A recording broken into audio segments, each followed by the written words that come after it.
আর ছিল জামাই ষষ্ঠী। জামাই ষষ্ঠী মানেই বাঙালিদের একটা খুশির এবং আনন্দের দিন।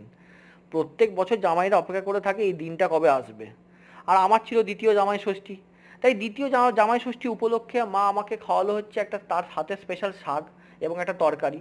তার সাথে ছিল অতি লোভনীয় একটা ডাল, যেটা পেঁপে দিয়ে ডালটা করা, যেটা আমার কাছে খুবই সুস্বাদু লাগে। ওর সাথে খেলাম হচ্ছে পাবদা মাছের ঝাল দেওয়া। পাবদা মাছের ঝাল দেওয়াটা এতটাই ভালো ছিল, মনে হচ্ছে যে আরও দু তিনটে খেয়ে নিই।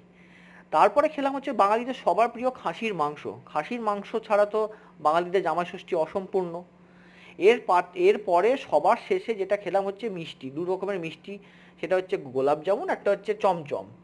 আর সবার শেষে খেলাম হচ্ছে মিষ্টি দই। মিষ্টি দই ছাড়া তো জামাই ষষ্ঠী অসম্পূর্ণ। কবজি ডুবিয়ে খেলাম এবং সত্যি খুব ভালো গেল আমার জামাই ষষ্ঠীটা। আশা করা যায় যে সবারই এই জামাই ষষ্ঠী খুব ভালো লাগলো। সবাই এই ভিডিওটা দেখো, কমেন্ট করো, লাইক করো আর সাবস্ক্রাইব করো।